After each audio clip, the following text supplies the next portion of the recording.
Hello everyone, आज मैं इस वीडियो में आपको इनकम टैक्स का एक लेसन पढ़ाना जा रहा हूं जिसका नाम है income from salary head after retirement. जैसा कि मैंने आपको पहले ही बताया है कि अकॉर्डिंग टू इनकम टैक्स किसी पर्सन की इनकम को 5 हेड्स में डिस्ट्रीब्यूट किया गया है। पहला इनकम फ्रॉम सैलरी हेड, दूसरा इनकम फ्रॉम हाउस प्रॉपर्टी, फिर income from business profession, income from capital gain, income from other sources. अगर किसी पर्सन की इनकम पे टैक्स लगना होता है तो पहले हम ये डिसाइड करते हैं कि उसकी वो इनकम किस हेड में टैक्सेबल है, उस हिसाब से उसका कैलकुलेशन करते हैं, वहाँ की जो डिडक्शन होती हैं, एग्जेम्पशंस होती हैं उनको लेस करते हैं, फिर एक एक्चुअल टैक्सेबल इनकम अमाउंट निकालते हैं उस हेड की, फिर उस पर हम लोग टैक्स का परसेंटेज अप्लाई करते हैं। तो अकॉर्डिंग टू इनकम टैक्स जो पर्सन की किसी इनकम को 5 हेड में बांटा गया उसमें पहला हेड है income from salary head. Income from salary head में किसी पर्सन की सैलरी को 2 पार्ट में बांटा गया है। एक वो सैलरी जो उसको सर्विस टाइम में मिल रही है और एक वो सैलरी जो उसको रिटायरमेंट के बाद मिल रही है। अब आप बोलेंगे सर्विस टाइम में और रिटायरमेंट के बाद इसका क्या मतलब है? देखिए, अकॉर्डिंग टू इनकम टैक्स ये माना जाता है, पहले जाना था सैलरी क्या होती है। एक एम्प्लॉय को अपने एम्प्लॉयर से जो भी मॉनेटरी या नॉन मॉनेटरी बेनिफिट मिलता है उसको उनकी सैलरी में इंक्लूड किया जाता है। किसकी सैलरी में? एम्प्लॉय की सैलरी में। एम्प्लॉय कौन होता है? जो कहीं जॉब कर रहा है। एम्प्लॉयर कौन होता है? जिसके यहाँ वो एम्प्लॉय जॉब कर रहा है या जिसके लिए वो एम्प्लॉय जॉब कर रहा है। मॉनेटरी और नॉन मॉनेटरी इनकम का क्या मतलब है? जैसे कई जगह हम जॉब करते हैं, वहाँ पे हमारी सैलरी तो कम होती है, हमें कैश अमाउंट पेमेंट कम मिलता है, बट हमें वहाँ पे फैसिलिटीज़ ज़्यादा मिल जाती है। जैसे कंपनी की तरफ से हमें रहने और खाने के लिए घर फ्री मिल रखा है, कंपनी आने जाने के लिए हमें व्हीकल फ्री मिल रखा है, हमें कार दे रखी है, कंपनी हमें मेडिकल फैसिलिटीज़ प्रोवाइड करती है, कंपनी हमारे घर के लोगों को मेडिकल फैसिलिटीज़ प्रोवाइड करती है। अगर मैं मैरिड हूँ और मेरे बच्चे हैं तो हमारे बच्चों के लिए एजुकेशन फैसिलिटीज़ प्रोवाइड करती है। तो ये सारी बिहॉफ जो होते हैं जिसके लिए कंपनी आपसे पैसे न लेती है, फ्री में या कम पैसे में आपको ये सारी सर्विसेज प्रोवाइड करती है, तो इसको कहते हैं नॉन मॉनेटरी इनकम। तो चलिए अब इस वीडियो में आगे हम ये जानते हैं कि यहाँ पर सैलरी में 2 पार्ट क्या है, और सैलरी जो मैं कह रहा हूँ कि 2 टाइप की होती है, एक सर्विस पीरियड और एक आफ्टर रिटायरमेंट।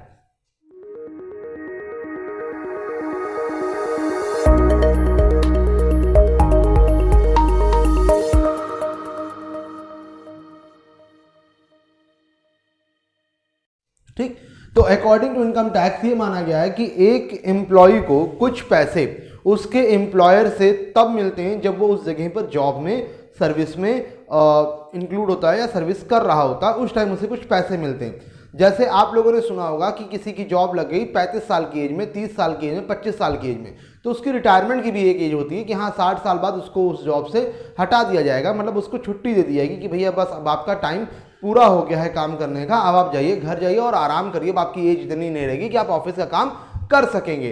तो कुछ जगहों पे 60 का रिटायरमेंट एज है, हर जगह पे अलग अलग अपना रिटायरमेंट का एज है, कुछ जगह और जल्दी है और कुछ जगह बहुत डिले में रिटायरमेंट दिया जाता है। तो यहाँ पे मैं 60 एक एवरेज एज बता रहा हूँ कि हाँ इसके बाद मोस्टली गवर्नमेंट और कई जगह प्राइवेट ऑर्गेनाइजेशन में भी लोगों को रिटायर कर दिया जाता है। तो जो रिटायरमेंट से पहले जो पर्सन काम करता है कंपनी के लिए, तो उसे जो सैलरी मिलती है वो माना जाता है इन सर्विस पीरियड के लिए मिल रही है, और रिटायरमेंट के बाद जो मिलता है तो उसको माना जाता है आफ्टर सर्विस पीरियड मिल रही है। दोनों ही सैलरी का पार्ट है, क्योंकि दोनों ही पैसे उसे उस एम्प्लॉय को अपने एम्प्लॉयर से मिल रहे हैं। अब इसको आगे हम लोग जानेंगे कि कैसे एक पर्सन को रिटायरमेंट के समय भी, रिटायरमेंट के बाद ही पैसे मिलते हैं और रिटायरमेंट के पहले भी।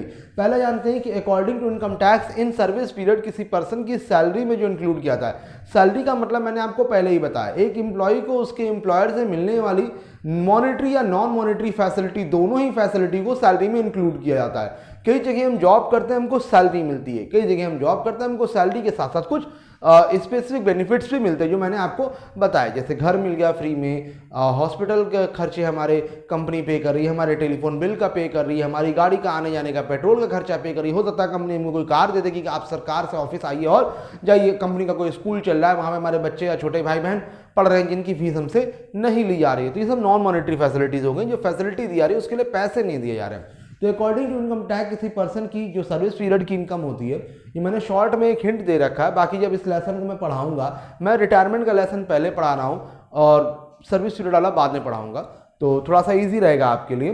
तो जब इन सर्विस पीरियड की बात होती है तो इन सर्विस पीरियड में सबसे पहले एक एम्प्लॉय को अपने एम्प्लॉयर से मिलता है बेसिक सैलरी। बेसिक सैलरी मतलब जिस बिहाफ पे, जिस बेसिस पे उसने वो जॉब ज्वाइन की है। जैसे हम कहीं जॉब ज्वाइन करने गए, वहाँ पे उन्होंने बोला कि सर आपको 30,000 पर मंथ हम देंगे, तो 30,000 पर मंथ जो जिस पे हमने सैलरी बेसिक एक तरीके से जॉब ज्वाइन की उसको हम लोग बेसिक सैलरी कहते हैं, जिसके बेस पर हमने कहीं पर जॉब ज्वाइन की है। बेसिक सैलरी के बाद ये बेसिक सैलरी जो होती है हर हालत में आपको मिलती ही मिलती है।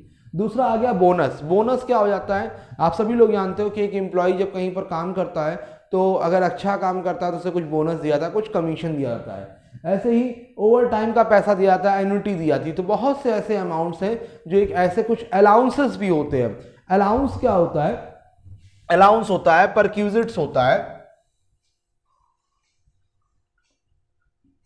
अलाउंस हो गया और परक्यूजिट हो गई। बेसिक सैलरी जो जिसके बेस पर उसने जॉब ज्वाइन की कि हाँ पर मंथ हमको इतने पैसे मिलेंगे। बोनस अगर कभी कोई एक्स्ट्रा काम करता है तो उसको उसके लिए बोनस दिया है। कमीशन कई जगहों पर जॉब ऐसी होती है कि हाँ इतना पर मंथ आपको सैलरी तो हम देंगे, प्लस अगर आप हमें इतने का फायदा करा दोगे, जैसे इतने का सेल करा दोगे या इतने का ये करा दोगे तो उस सेल पर आपको हम कमीशन भी देंगे। ओवर टाइम आप लोग जानते ही हो कि एक जैसे किसी की जॉब पीरियड का जो टाइम है वो सुबह 10 से शाम 6, किसी रीजन में ऑफिस में वर्क ज़्यादा है या किसी भी रीजन से वो 6 बजे घर ना जाकर के 9 बजे घर जा रहा है, उसने 3 घंटे एक्स्ट्रा वर्क किए, लगातार मान लीजिए 10-15 दिन एक्स्ट्रा वर्क किए, तो इस 3 घंटे जो उसने एक्स्ट्रा काम किया उसके लिए उसको ओवर टाइम मिलता है। फिर एन्युटी एक साल में एक बार एक अमाउंट दे दी गई, जैसे होली दिवाली पर इन सब टाइप से, तो उसको एन्युटी कहते हैं। ये साल में एक ही बार दी जाती है। अलाउंस क्या होता है, मैंने ये बताया अलाउंस अलाउंस मॉनेटरी फैसिलिटीज होती है। जैसे हमारे यहाँ कोई जॉब कर रहा है, उसकी मैंने 30,000 रुपये पर ज्वाइनिंग कराई, 30,000 रुपये ज्वाइनिंग कराई, उसकी अच्छी खासी उसकी चीज़ें चल रही थी। फिर धीरे धीरे महंगाई बढ़ी, वो कह रहा है सर इस समय देखिए कितनी महंगाई है और कुछ रीज़न की वजह से महंगाई होगी, आप मुझे डीएनएस अलाउंस दें। डीएनएस अलाउंस का मतलब होता है महंगाई भत्ता।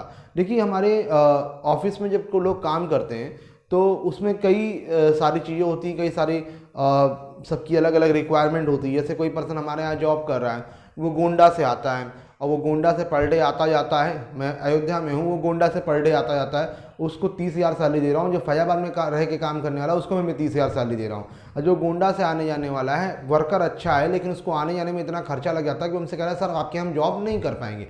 तो मैंने कहा क्यों नहीं कर पाएगा, उसने बोला सर 30,000 सैलरी मिलती है, 5 से 6,000 मेरा आने जाने में खर्चा हो जाता है और अगर सिटी में ही रहता तो ठीक था, मैं नहीं कर पाऊंगा। तो मैंने कहा चलो ठीक है यार, 6,000 रुपये का तुम्हें लॉस हो रहा है, चलो 6,000 रुपये का तुम मुझसे कन्वेंस अलाउंस ले लो, मतलब आने जाने का जो तुम्हारा खर्चा लग रहा है वो हमसे ले लो। मान लो गोंडा वाला एम्प्लॉय यहीं फैजाबाद में रूम लेके रह रहा है, 5,000 रुपये या 10,000 रुपये में उसने रूम ले रखा है, 2-3-4 महीने 6 महीने काम किया, फिर कह रहा है सर आप 30,000 सैलरी देते हैं और 10,000 मेरा हाउस का चला जाता है, रेंट का चला जाता है और मैं मैनेज नहीं कर पाऊँ, मैं कहीं और जॉब ढूंढ रहा हूँ। तो मैंने कहा चलो भाई ठीक है, तुम्हें अगर ये प्रॉब्लम है, तुम हमारे यहाँ अच्छे एम्प्लॉई हो, मेहनत से काम करते हो, रेगुलर काम करते हो, चलो मैं तुम्हें हाउस रेंट अलाउंस दे देता हूँ, मतलब रेंट दे देता हूँ, तुम्हारा जो हाउस जो तुम किराए पे रह रहे हो उसके लिए मैं अपने तरफ से देता हूँ, सैलरी अलग है प्लस मैं अलाउंस अलग दे रहा हूँ। तो अलाउंस क्यों दिए जाते हैं, एम्प्लॉय की किसी स्पेसिफिक नीड को कंप्लीट करने के लिए हम अलग से अलाउंस देते हैं। वो किसी स्पेशल अलाउंस स्पेशल एम्प्लॉय को स्पेशल कंडीशन में ही दिया जाता है, मतलब अगर उसकी नीड होगा, फैजाबाद का रहने वाला अपने घर में रहने वाला एम्प्लॉय कहे नहीं हमें हाउस रेंट अलाउंस चाहिए तो नहीं देंगे भाई, जब आप अपने घर में रह रहे हो तो मैं आपको हाउस रेंट अलाउंस क्यों दूंगा। वो आदमी गोंडा से आता है, पर डे अप डाउन करने में दिक्कत है, उसने यहाँ रूम लेके रहना शुरू कर दिया, उसको नीड है तो उसको मैं हाउस रेंट अलाउंस दूंगा। तो फिलहाल इन सब टॉपिक्स को मैं आगे बताऊंगा जब मैं सर्विस फी वाली चीज़ें पढ़ाऊंगा। फिर परक्यूजिट्स भी होता है, परक्यूजिट होता है नॉन मॉनेटरी इनकम। जैसे मैंने उस बंदे को किराए के घर पे रह रहा था, उसने बोला सर मेरा 10,000 पर मंथ किराया जा रहा है, मैं उसको किराया पे करूँ, चलो ठीक है 10,000 पर मंथ तुम हमसे किराया ले लेना, तो ये अलाउंस है। मैं उसको कहूँ मेरे यहाँ एक घर का पोर्शन खाली और तुम वहाँ आके रहो, तो ये परक्यूजिट्स है। ये अलाउंस मॉनेटरी इनकम होता है, परक्यूजिट नॉन मॉनेटरी इनकम होता है। इसको यहीं पे स्टॉप करता हूँ, जब ये लेसन चलेगा तो इसको मैं और अच्छे से एक्सप्लेन कर दूंगा। फिर बात आती है हमारा आफ्टर रिटायरमेंट जो सैलरी मिलती है। आफ्टर रिटायरमेंट आप लोगों ने सुना होगा कि कई लोगों को रिटायरमेंट के बाद एक बड़ा फंड का अमाउंट मिलता है। तो फंड के जो अमाउंट मिलते हैं उसमें कौन कौन से फंड होते हैं, ग्रेजुएटी फंड होता है, इनकैशमेंट ऑफ अर्न लीव होता है, कंपनसेशन और रिटर्चमेंट होता है, रिसीव फ्रॉम वॉलंटरी रिटर्चमेंट होता है और सम रिसीव फ्रॉम प्रोविडेंट फंड होता है। इसमें एक नाम जो आपने प्रॉपर सुना होगा, बाकी सुना हो ना सुना हो, ये पेंशन वर्ड का नाम आप लोगों ने प्रॉपर सुना होगा। पेंशन क्या होता है, जैसे एक पर्सन जब जॉब कर रहा था तो उसको सैलरी मिली थी, अब उसकी जॉब टाइम ओवर हो गया है, 60 साल के ऊपर का हो गया है, तो उसको 60 साल की एज के बाद जब कंपनी ने रिटायर किया तो भी उसके रहने खाने और खर्चों के लिए उसको पर मंथ कुछ कंपनी पे कर रही है, तो उसको हम लोग पेंशन कहते हैं। अच्छा, ये कंपनी अपने तरफ से नहीं पे करती। ये होता क्या है कि जब इंसान जॉब करता रहता है तो उसकी सैलरी 60,000 है, तो 60,000 में से 20,000 रुपये काट लिया तो उसको 40,000 रुपये उसमें पे किए जाते हैं। 20,000 रुपये कंपनी उसका कहीं पे डिपॉजिट करती रहती है कि जब वो रिटायर हो जाएगा तो उसको इसमें से पेंशन देंगे, ग्रेजुएटी देंगे, ये सारी चीज़ें इंक्लूड होती हैं। तो पेंशन क्या होता है, एक एम्प्लॉय को रिटायरमेंट के बाद जो पर मंथ मिलता है अपने जहाँ से उसको सैलरी मिली थी वहीं से पर मंथ उसको जो अमाउंट मिलता है रिटायरमेंट के बाद। देखो जब जॉब कर रहा था तब पैसे मिले थे तो सैलरी था। अब रिटायरमेंट के बाद जो मिला तो उसको हम लोग पेंशन कहते हैं। हाँ, पर मंथ इनकी इतनी पेंशन आ रही है। इससे आप लोग हमें लगता है कि भली भांति वाकिफ़ होंगे कि हाँ, ये जानते होंगे आप लोग कि पेंशन क्या होता है। हालांकि इसके बारे में और भी डिटेल है। पेंशन 2 टाइप की होती है, कम्यूटेड अनकम्यूटेड, वो मैं आगे आपको बताऊंगा। फिर बात आती है हमारी ग्रेजुटी। ग्रेजुटी क्या होता है? कई लोगों को आपने सुना होगा रिटायरमेंट के बाद उन्हें 5 लाख 6 लाख रुपए का एक फंड मिला है, तो ये भी इनकी सैलरी से कटता रहता है और रिटायरमेंट के बाद इनको ये फंड दिया था। मान लीजिए कोई 60 साल की एज में रिटायर हो गया, लेकिन फिजिकली वो स्ट्रांग है और वो अपना जो है कोई नया बिजनेस स्टार्ट करना चाहता है, या जब वो जॉब कर रहा था तो इस शहर का था नहीं, जैसे मान लीजिए कोई अयोध्या में जॉब कर रहा है और अयोध्या का वो नहीं था, तो वो यहाँ रूम लेकर के रह रहा था, लेकिन अब वो उसकी रिटायरमेंट हो गई, वो अपना किसी और सिटी में शिफ्ट होना चाहता है जहाँ उसके बच्चे रह रहे हैं, जहाँ का वो खुद रहने वाला है, तो वहाँ पे अपना वो घर वर लेना चाहता है चीज़ें। मतलब एक रिटायरमेंट के बाद एक फिक्स अमाउंट इसलिए दी जाती है ग्रेजुटी की, ताकि वो अपना एक रिटायरमेंट के बाद कुछ अगर नया इस्टेब्लिश करना चाहे, घर बनाना या कुछ भी करना चाहे, वो उससे कर सकता है। तो एक फंड के बेस पर ये अमाउंट मिलती है ग्रेजुटी की। इसका ये पैसा सर्विस टाइम में उसकी सैलरी में से कटा करता है। कोई भी एम्प्लॉयर अपनी जेब से ना देता है, ना पेंशन देता है, ना ग्रेजुटी देता है। फिर बात आती है इनकैशमेंट ऑफ अर्न लीव की। इनकैशमेंट ऑफ अर्न लीव क्या होता है? हर एक ऑफिस में एक साल में कुछ छुट्टियां अलाउड होती हैं। अकॉर्डिंग टू इनकम टैक्स ये माना गया है कि एक साल में एक एम्प्लॉय को 30 दिन की छुट्टी अलाउड है। कितने दिन की? 30 डेज की। लेकिन कुछ एम्प्लॉयज इतने डेडिकेटेड होते हैं कि वो प्रॉपर आते रहते हैं। जैसे 30 दिन की छुट्टी अलाउड है, जैसे कहा गया कि साल में 365 डेज होते हैं, 60 डेज की छुट्टी अलाउड है। अलाउड मतलब अगर 30 डेज की छुट्टी अलाउड। 30 डेज की छुट्टी अलाउड का मतलब क्या हो गया कि अगर आप 30 दिन ऑफिस में नहीं आते हो, आप बस बता दो कि हम नहीं आएंगे, आपकी सैलरी नहीं कट होगी। लेकिन अगर 30 दिन से ज़्यादा एब्सेंट हो गए तो आपकी सैलरी कट जाएगी। तो अकॉर्डिंग टू इनकम टैक्स ये माना गया है कि अगर कोई पर्सन एक साल में 30 दिन की छुट्टी पा रहा है, लेकिन मान लीजिए और उसकी सर्विस पीरियड 20 साल की है, मतलब 20 साल में उसको 600 दिन की छुट्टियाँ वो ले सकता था, लेकिन उसने केवल 100 दिन की छुट्टी ली है, 500 दिन की छुट्टी अभी उसकी बची है। मतलब 500 दिन उसने काम किया है, मतलब लोगों ने छुट्टी ली। कई लोग होता है अरे यार 30 दिन की छुट्टी बची है, अभी हमने इस साल 4 दिन की छुट्टी ली है, चलो बाकी दिन की छुट्टी लेते हैं, कहीं घूमने चलते हैं। लेकिन कई लोग होते हैं घूमना नहीं है या काम के प्रति इतना डेडिकेशन है कि वो छुट्टी लेना ही नहीं चाहते हैं। तो उनको रिटायरमेंट के बाद जो उन्होंने छुट्टियों में भी काम किया, छुट्टियों में भी काम करने का मतलब ये नहीं कि संडे को जाके काम किया, छुट्टियों में काम करने का मतलब ये नहीं कि होली वाले दिन जाके काम किया। छुट्टियों का मतलब ये है कि उनको 30 दिन की छुट्टी अलाउड थी हमारी तरफ से कि अगर आप 30 दिन हमारे ऑफिस नहीं आते हैं तो आपकी सैलरी नहीं कट की जाएगी। 30 दिन के ऊपर अगर आएंगे तो आपकी सैलरी कट हो जाएगी।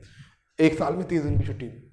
तो अब कोई पर्सन है डेडिकेटेड है, नहीं कहीं घूमने का मन है या नहीं है, उसका कोई भी रीज़न है, वो काम के प्रति बहुत ज़्यादा ईमानदार है, कुछ भी समझ लीजिए उसको, तो उसकी जो मान लीजिए 20 साल की जॉब थी, हर साल 30 दिन की छुट्टी अलाउड, 600 दिन की छुट्टी होती थी, लेकिन उसने केवल 100 दिन की छुट्टी ली है।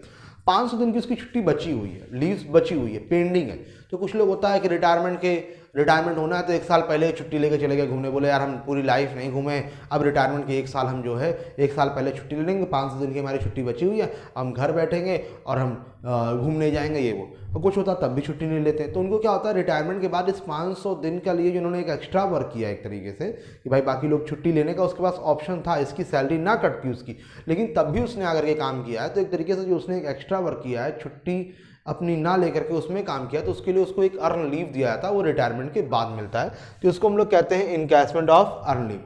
फिर आता है compensation of retirement. Compensation on retirement क्या होता है? जैसे कभी कभी कुछ फैक्ट्रियां ऐसी होती हैं या कोई ऑर्गेनाइजेशन ऐसा होता है चल रहा है, अच्छा खासा चल रहा है, लेकिन किसी रीजन से गवर्नमेंट को या प्राइवेट ऑर्गेनाइजेशन को अपनी वो यूनिट बंद करनी पड़ती है। तो जैसे एक आदमी जॉब कर रहा है, जॉब लग गई उसकी, तो वो ये सोच रहा है यार कि अब मेरी जॉब सेफ है, 60 साल में रिटायर होंगे, ये होगा वो होगा, लेकिन किसी रीजन से क्राइसिस है या कोई प्रॉब्लम है, उस फैक्ट्री को या गवर्नमेंट की उस यूनिट को उसे बंद करना पड़ रहा है और गवर्नमेंट उसको कहीं और जॉब दे नहीं सकती। तो गवर्नमेंट क्या करती है, उनको एक बता देती है कि हाँ सर जो है इस डेट से आपकी कंपनी बंद होने वाली है, इस डेट से ये गवर्नमेंट की ये यूनिट बंद होने वाली है, तो आप कहीं और जॉब ढूंढ लीजिए।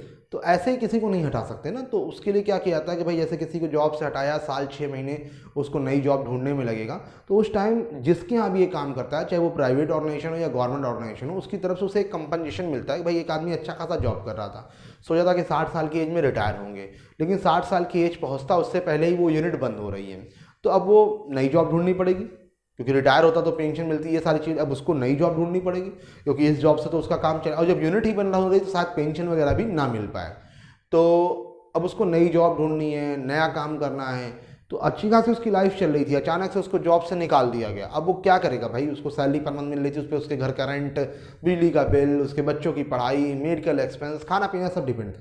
अब अचानक किसी की सैलरी रोक दोगे तो वो क्या करेगा, तो परेशान हो जाएगा। तो गवर्नमेंट ने ही इनकम टैक्स लॉ के थ्रू ये रूल बना रखा है कि अगर आप कभी किसी को इस तरीके से अपनी ऑर्गेनाइजेशन, अपनी यूनिट से निकाल रहे हैं या आप वो ऑर्गेनाइजेशन बंद कर रहे हैं, इस वजह से उसको निकालना पड़ रहा है, तो उसको आप कुछ रिटायरमेंट के मतलब कंपनसेशन और रिटायरमेंट, जबरदस्ती रिटायर कर दिया ना। एक होता है रिटायरमेंट की एज होने के बाद रिटायर होना, एक होना भैया नहीं हो पाएगा काम, अब बंद ही कर रहे हैं यूनिट, तो वहाँ पे कंपनसेशन और रिटायरमेंट देते हैं कि हाँ भाई 4 महीने, 5 महीने, 6 महीने की सैलरी दे दी कि जाओ तब तक तुम अपनी जॉब ढूंढो और उस ड्यूरेबिलिटी में आपको रहने खाने इन सब की दिक्कत ना हो, तो इतना कंपनसेशन आप ले लो। तो कंपनसेशन ऑन, इसको कहते हैं रिटायरमेंट। फिर आता है सम रिसीव्ड ऑन वॉलंटरी रिटायरमेंट। एक तो ये होता है यूनिट बंद हो रही है तो आपको उस ऑर्गेनाइजेशन को छोड़ना पड़ रहा है, एम्प्लॉयर खुद आपको जो है कंपनसेशन दे रहा है। एक ये होता है कि किसी रीजन से आपको उस जगह का माहौल नहीं समझ में आ रहा है, या आपसे जिस जॉब कंडीशन में वहाँ जॉब करने के लिए कही गई थी वो कंडीशन नहीं फॉलो हो रही है, आपको लग रहा है बस अब हम यहाँ पे जॉब हम कर नहीं पाएंगे, हमको यहाँ जॉब छोड़नी है, आपकी एम्प्लॉयर से नहीं पड़ रही, या कोई भी रीज़न है, तो आपने रिजर्वेशन दिया और कहा कि सर हम चाहते हैं कि आप मुझे आप यहाँ से नौकरी से हटा दिए, ये नौकरी हम नहीं करना चाहते हैं। लेकिन अगर उसमें एम्प्लॉयर की फ़ॉल्ट है, तो उसके लिए आपको अलग से कंपनसेशन दिया जाता है, जिसको हम लोग कहते हैं कंपनसेशन ऑन वॉलंटरी रिटायरमेंट। की ठीक है अपनी इच्छा से ही जॉब छोड़ रहे हो, लेकिन हाँ उसके लिए भी आपको कुछ कंपनसेशन दिया रहा है, तो उसको कंपनसेशन ऑन वॉलंटरी रिटायरमेंट कहते हैं। फिर आगे ये बात आपकी sum receive from provident fund. Provident fund क्या होता है, जैसे कुछ लोग एक तो एक ग्रेजुएटी फंड मिलता है, उनकी सैलरी से खुद ही कटा करता है। एक होता है प्रोविडेंट फंड, पीएफ, आपने नाम सुना होगा।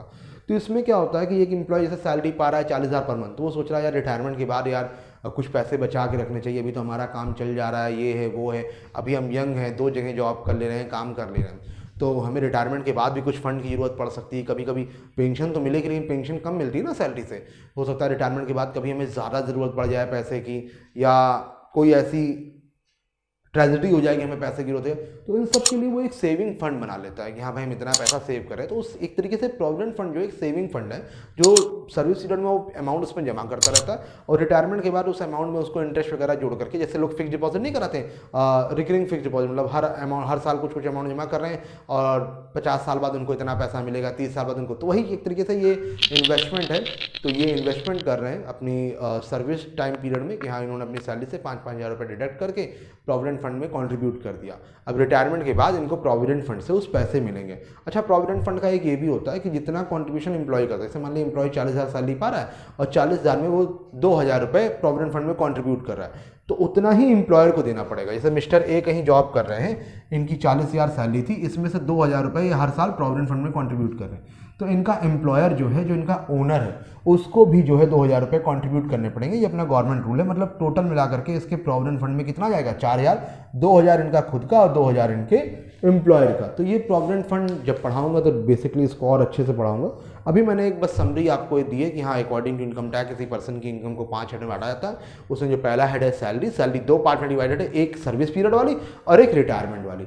सर्विस पीरियड वाली मतलब जॉब में हो, उसकी रिटायरमेंट की एज ना हो, तो उसको जो पैसे मिल रहे हैं वो सर्विस पीरियड में आते हैं। बेसिक सैलरी होगी जिस पर्सन ने ज्वाइनिंग की है, बोनस जो उसे कोई एक्स्ट्रा वर्क करने पे या उससे एम्प्लॉयर खुश हो गया तो देता है, कमीशन जो सेल वगैरह पे डिपेंड होती है, ओवर टाइम अगर कभी आपने एक्स्ट्रा काम किया तो उसके लिए पेमेंट मिल रहा है, एन्युटी जो आपको हर साल मिलेगी फिक्स है, अलाउंस जो आपके पर्सनल खर्चे या कोई ऐसा अमाउंट है जिसके लिए कंपनी आपको अलग से पे आउट कर रही है, रहने के लिए घर का किराया दे रही है, आने जाने के लिए कार का किराया दे रही है, बस का किराया, ये अलाउंस हो गया। पर यूट क्या होगा, रहने के लिए घर का किराया ना दे, घर ही दे दे, और कार का किराया ना दे, कार ही दे दे कि हाँ हमारी कार जाएगी आपको आपके घर से लेकर के, तो ये परक्यूजिट हो गया। तो ये सर्विस पीरियड, क्योंकि इसमें और भी चीज़ें जब भी लेसन पढ़ाऊंगा तो उसको मैं और क्लियर करूंगा। रिटायरमेंट के बाद एक एम्प्लॉय को क्या क्या मिलता है, ग्रेजुटी मिलती है, जिसमें सबसे पहला आप नाम जानते होंगे पेंशन। पेंशन जो सर्विस पीरियड में जो पर मंथ सैलरी आती है उसको हम लोग सैलरी कहते हैं, और रिटायरमेंट के बाद एक एम्प्लॉय को अपने एम्प्लॉयर से जो परमानेंट अमाउंट मिलती है उसको हम लोग पेंशन कहते हैं। ग्रेजुटी एक तरीके का फंड होता है जो उसकी सैलरी से डिडक्ट रहता है, रिटायरमेंट के बाद उसको दिया जाता है एम्प्लॉय को कि वो अपना कुछ भी एक नया से स्टार्टअप करना चाहे, कुछ भी करना चाहे उसको कर सकता है। इनकैशमेंट ऑफ अर्न लीव क्या होता है भाई, मैंने बताया कि अकॉर्डिंग टू इनकम टैक्स ये माना गया कि एक एम्प्लॉय को एक साल में 30 दिन की छुट्टी अलाउड है, मतलब 30 दिन अगर वो छुट्टी लेता है तो उसकी सैलरी डिडक्ट नहीं करनी चाहिए। और मान ली 20 साल कोई जॉब किया, 600 दिन की उसकी छुट्टी है, लेकिन उसने केवल 100 दिन की छुट्टी ले रखी है, तो 500 दिन की उसकी छुट्टी बची और 500 दिन उसने ऑफिस में जाकर के वर्क किया है। तो रिटायरमेंट के बाद जो उसने 500 मतलब जो उसकी छुट्टी के पैसे कटने नहीं थे, ठीक। तो उसको एक तरीके से उस छुट्टियों में काम करने के लिए एक्स्ट्रा अमाउंट पे की जाती है, उसको हम लोग कहते हैं इनकैशमेंट ऑफ अर्न लीव। फिर कंपनसेशन ऑन रिटायरमेंट, भाई एक एज होती है रिटायरमेंट की, एक रिटायरमेंट की एज से पहले ही आपका एम्प्लॉयर आपकी जॉब से छुट्टी कर दे कि भाई जाओ, ये यूनिट बंद हो रही है किसी भी रीजन से। तो जब निकालते हैं आपको जॉब से तो उस समय एक अमाउंट पे करते हैं ताकि आप जब तक दूसरी जॉब ढूंढो तब तक अपनी एक लाइफ स्टाइल को मेंटेन कर सको, तो उसको कंपनसेशन ऑफ रिटायरमेंट कहते हैं। कंपनसेशन वॉलंटरी रिटायरमेंट क्या है? एक रिटायरमेंट कंपनसेशन ऑफ रिटायरमेंट है कि भाई हमने निकाल दिया, एम्प्लॉयर ने निकाल दिया तो वो अपनी तरफ से दे। एक वॉलंटरी रिटायरमेंट है कि किसी रीजन से आपकी और एम्प्लॉयमेंट नहीं पड़ रही या कोई भी रीजन आप वहाँ जॉब नहीं करना चाहते हैं, तो उसके लिए भी कभी कभी कुछ जगहों पर ये प्रोविज़न होता है कि हाँ अगर ऐसा कोई एम्प्लॉय तो उसको हम लोग जो है कंपनसेशन ऑन वॉलंटरी रिटायरमेंट देंगे। फिर आ गया प्रोविडेंट फंड। मैंने बोला एक तरीके से इन्वेस्टमेंट है जो एक एम्प्लॉय अपनी सर्विस पीरियड में करता है और रिटायरमेंट के बाद उसको उसका एक फंड का पैसा मिलता है इंटरेस्ट वगैरह जोड़ के। हाँ, इस पर जो है एक बात ये भी है कि जितना एम्प्लॉय कंट्रीब्यूशन करेगा उतना एम्प्लॉय, मतलब अगर एम्प्लॉय अपनी सैलरी से 2000 डिडक्ट कर रहा है तो एम्प्लॉयर के भी 2000 उनके अपनी जेब से डालने पड़ेंगे।